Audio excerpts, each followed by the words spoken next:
ಕೃಷಿ ಅದು ನಮ್ಮ ಅತ್ಯಂತ ಹಳೆಯ ಕಲೆಗಳಲ್ಲಿ ಒಂದು. ಇನ್ನೊಂದ್ ಕಡೆ ಬಾಹ್ಯಾಕಾಶಯಾನ, ಅದು ನಮ್ಮ ಅತ್ಯಾಧುನಿಕ ತಂತ್ರಜ್ಞಾನ. ಈ ಎರಡರ ನಡುವೆ ಸಂಬಂಧ ಇದೆಯಾ? ಖಂಡಿತ ಇದೆ. ಆ ಅಚ್ಚರಿಯ ಕಥೆಯನ್ನೇ ನಾವು ಇವತ್ತು ತಿಳ್ಕೊಳ್ಳೋಣ.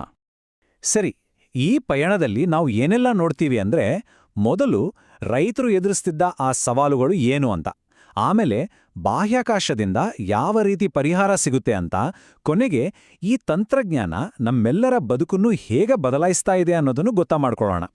ಹಾಗೆ ಎಲ್ಲ ಶುರುವಾಗೋದೇ ಇಲ್ಲಿ, ಮಣ್ಣಿನಿಂದ. ಸಾವಿರಾರು ವರ್ಷಗಳಿಂದ ರೈತರು ಎದುರಿಸ್ತಿರುವ ಆ ಮೂಲ ಸಮಸ್ಯೆಗಳಾದ್ರೂ ಏನು, ಅದನ್ನು ಮೊದಲು ತಿಳಿದುಕೊಳ್ಳೋಕೆ ಪ್ರಯತ್ನ ಪಡೋಣ. ಯೋಚನೆ ಮಾಡಿ, ಸಾವಿರಾರು ವರ್ಷಗಳಿಂದ ರೈತರ ಜ್ಞಾನ ಎಲ್ಲೆಲ್ಲಿತ್ತು? ಅದು ಅವರ ಇಂದ್ರಿಯಗಳಲ್ಲಿತ್ತು. ಆಕಾಶದ ಬಣ್ಣ ಹೇಗಿದೆ, ಮಣ್ಣಲ್ಲಿ ತೇವಾಂಶ ಎಷ್ಟಿದೆ, ಗಾಳಿ ಯಾವ ಕಡೆ ಬೀಸ್ತಿದೆ, ಇದೇ ಅವರ ಡೇಟಾ. ಆದ್ರೆ ಕಣ್ಣಿಗೆ ಕಾಣೋವಷ್ಟನ್ನೇ ನೋಡಕ್ ಸಾಧ್ಯ ಅಲ್ವಾ? ಒಂದು 10 ಎಕರೆ ಹೊಲದ ಯಾವುದೋ ಒಂದು ಮೂಲೆಯಲ್ಲಿ ಶುರುವಾದ ರೋಗ ಅಥವಾ ನೀರಿನ ಕೊರತೆ, ಅದನ್ನು ಬರಿಗಣ್ಣಿನಿಂದ ಪತ್ತೆ ಹಚ್ಚೋದು ಅಸಾಧ್ಯವೇ ಸರಿ. ಸಮಸ್ಯೆ ದೊಡ್ಡದಾದ ಮೇಲೆಯೇ ಗೊತ್ತಾಗುತ್ತೆ, ಆದರೆ ಅಷ್ಟೊತ್ತಿಗೆ ಟೈಮ್ ಆಗಿ ಹೋಗಿರುತ್ತೆ. ಈ ಭೂಮಿ ಮೇಲಿನ ಒಂದು ಸವಾಲಿಗೆ ಉತ್ತರ ಸಿಕ್ಕಿದ್ದು ಎಲ್ಲಿ ಗೊತ್ತಾ? ನಮ್ಮ ತಲೆಯ ಮೇಲೆ, ಆಕಾಶದಲ್ಲಿ. ಆಕಾಶದಿಂದ ಕೃಷಿಗೆ ಹೇಗೆ ಸಹಾಯ ಮಾಡಬಹುದು? ಬನ್ನಿ ಒಂದ್ಸಲ ನೋಡೋಣ. ಇಮ್ಯಾಜಿನ್ ಮಾಡಿ, ನಮ್ಮಿಂದ 700 ಕಿಲೋಮೀಟರ್ ಎತ್ತರದಲ್ಲಿ ನೂರಾರು ಉಪಗ್ರಹಗಳ ಒಂದು ಜಾಲವೇ ಇದೆ. ಅವು ದಿನದ 24 ಗಂಟೆ, ವರ್ಷದ 365 ದಿನ ನಮ್ಮ ಭೂಮಿಯ ಮೇಲೆ ಕಣ್ಣಿಟ್ಟು ನಮ್ಮ ಹೊಲಗಳಿಗೆ ಕಾವಲುಗಾರರ ಹಾಗೆ ಕೆಲಸ ಮಾಡುತ್ತವೆ. ಅಮೆರಿಕಾದ ಮುಸ್ಕಿನ ಜೋಳದ ಹೊಲಗಳಿಂದ ಹಿಡಿದು ಪಂಜಾಬಿನ ಗೋಧಿ ಗದ್ದೆಗಳವರೆಗೆ ಈ ಉಪಗ್ರಹ ಜಾಲ ಪ್ರಪಂಚದ ಮೂಲೆ ಮೂಲೆಯನ್ನೂ ತಲುಪುತ್ತೆ.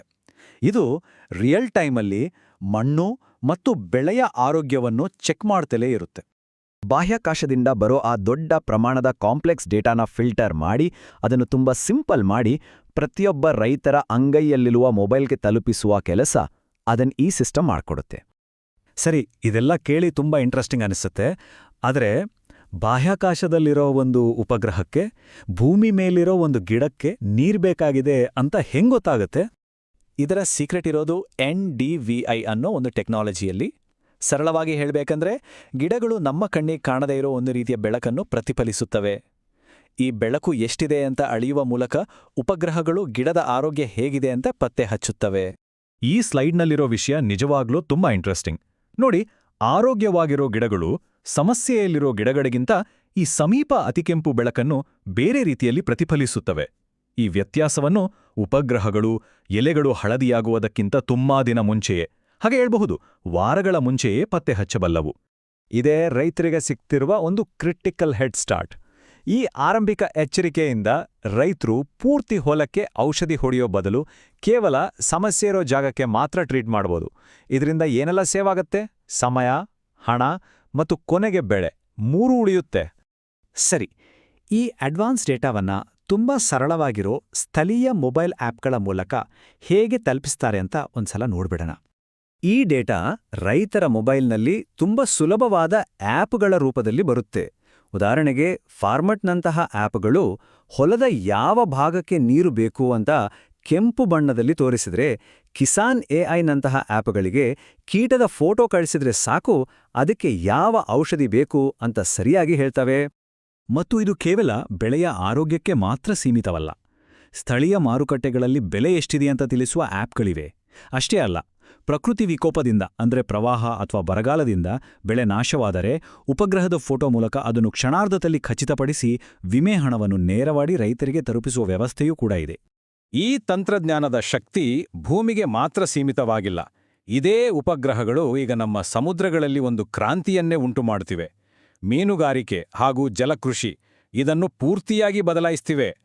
ಈ ಸ್ಲೈಡ್ನಲ್ಲಿರುವ ಹಾಗೆ ಉಪಗ್ರಹಗಳು ಮೀನುಗಾರರಿಗೆ ಮೀನು ಹೆಚ್ಚಾಗಿ ಸಿಗಬಹುದಾದ ಜಾಗಗಳನ್ನು ಗುರುತಿಸಿ ಮಾಹಿತಿ ನೀಡ್ತವೆ. ಇದರಿಂದ ಅವರ ಸಮಯ, ಇಂಧನ ಎಲ್ಲವೂ ಉಳಿಯುತ್ತೆ. ಆದರೆ ಇದಕ್ಕಿಂತ ಮುಖ್ಯವಾದ ವಿಷಯ ಅಂದರೆ, ಚಂಡಮಾರುತದಂತಹ ಅಪಾಯದ ಮುನ್ಸೂಚನೆಯನ್ನು ನೇರವಾಗಿ ದೋಣಿಗಳಿಗೆ ಕಳಿಸಿ ಸಾವಿರಾರು ಜೀವಗಳನ್ನು ಉಳಿಸುತ್ತಿವೆ. ನೋಡಿ, ಈ ಪೂರ್ತಿ ತಂತ್ರಜ್ಞಾನ ಪರಿಸರ ವ್ಯವಸ್ಥೆ ಇದು ಆಕಸ್ಮಿಕವಾಗಿ ರೂಪುಗೊಂಡಿದ್ದಲ್ಲ. ಇದು ಒಂದು ಮೂಲಭೂತ ದೃಷ್ಟಿಯ ಭಾಗವಾಗಿತ್ತು. ಭಾರತೀಯ ಬಾಹ್ಯಾಕಾಶ ಕಾರ್ಯಕ್ರಮದ ಪಿತಾಮಹ ಡಾಕ್ಟರ್ ವಿಕ್ರಮ್ ಸಾರಾಭಾಯಿ ಅವರಿಗೆ ಒಂದು ಸ್ಪಷ್ಟ ದೃಷ್ಟಿಯಿತ್ತು. ಅದೇನಂದ್ರೆ, ನಮ್ಮ ತಂತ್ರಜ್ಞಾನ ಕೇವಲ ರಾಕೆಟ್ಗಳನ್ನು ಉಡಾವಣೆ ಮಾಡೋದಕ್ಕಲ್ಲ, ಬದಲಿಗೆ ಈ ದೇಶದ ಸಾಮಾನ್ಯ ಜನರ ನಿಜವಾದ ಸಮಸ್ಯೆಗಳನ್ನು ಪರಿಹರಿಸೋಕ್ಕೆ ಉಪಯೋಗವಾಗಬೇಕು. ಈ ದೃಷ್ಟಿಕೋನದ ಮೂಲದಲ್ಲಿ ವಸುಧೈವ ಕುಟುಂಬಕಂ ಅನ್ನೋ ತತ್ವ ಇದೆ. ಅಂದ್ರೆ ಜಗತ್ತೇ ಒಂದು ಕುಟುಂಬ ಅಂತ. ಇದೇ ಕಾರಣಕ್ಕೆ ಭಾರತ ತನ್ನ ಉಪಗ್ರಹ ಡೇಟಾವನ್ನು ಪಕ್ಕದ ದೇಶಗಳ ಜೊತೆ ಕೂಡ ಹಂಚಿಕೊಳ್ತಿದೆ. ಇದರಿಂದ ಇದು ಕೇವಲ ಒಂದು ತಂತ್ರಜ್ಞಾನವಾಗಿ ಉಳಿಯುವುದಿಲ್ಲ, ಅದು ಜಾಗತಿಕ ಸಹಕಾರದ ಒಂದು ಸಾಧನವಾಗುತ್ತೆ. ಕೊನೆಗೆ ಹೇಳ್ಬೇಕಂದ್ರೆ, ನೆಟ್ಟ ಪ್ರತಿಯೊಂದು ಬೀಜ, ಹಾಗೆ ಸಮುದ್ರಕ್ಕೆ ಎಸೆದ ಪ್ರತಿಯೊಂದು ಬಲೆ, ಈಗ ಅದೆಲ್ಲವೂ ತುಂಬ ಸರಿಯಾದ ಡೇಟಾ ಆಧಾರಿತ ಒಳನೋಟಗಳಿಂದ ಮಾರ್ಗದರ್ಶನ ಪಡೆದಿದೆ. ಬಾಹ್ಯಾಕಾಶದ ಒಂದು ನಿರ್ವಾತದಿಂದ ನಮ್ಮ ಕಾಲ ಕೆಳಗಿನ ಮಣ್ಣಿನವರೆಗಿನ ಈ ಪ್ರಯಾಣ ಏನನ್ನೂ ಸಾಬೀತುಪಡಿಸ್ತೆ ಅಂದ್ರೆ, ತಂತ್ರಜ್ಞಾನ ತನ್ನ ಅತ್ಯುತ್ತಮ ಕೆಲಸವನ್ನು ಮಾಡ್ತಿರೋದು ಇಲ್ಲೇ ನಮ್ಮ ಮನೆಯಲ್ಲಿ. ಒಂದು ಕ್ಷಣ ಯೋಚಿಸಿ, ಬಾಹ್ಯಾಕಾಶದಿಂದ ನಮ್ಮ ಆಹಾರವನ್ನೇ ಭದ್ರಪಡಿಸಬಹುದಾದ್ರೆ ನಮ್ಮ ಜೀವನದ ಇನ್ನೂ ಯಾವ ಸವಾಲುಗಳನ್ನು ಪರಿಹರಿಸೋಕೆ ಈ ತಂತ್ರಜ್ಞಾನವನ್ನು ನಾವು ಬಳಸಬಹುದು. ಇದು ನಮ್ಮ ಮುಂದಿರುವ ಒಂದು ದೊಡ್ಡ ಪ್ರಶ್ನೆ.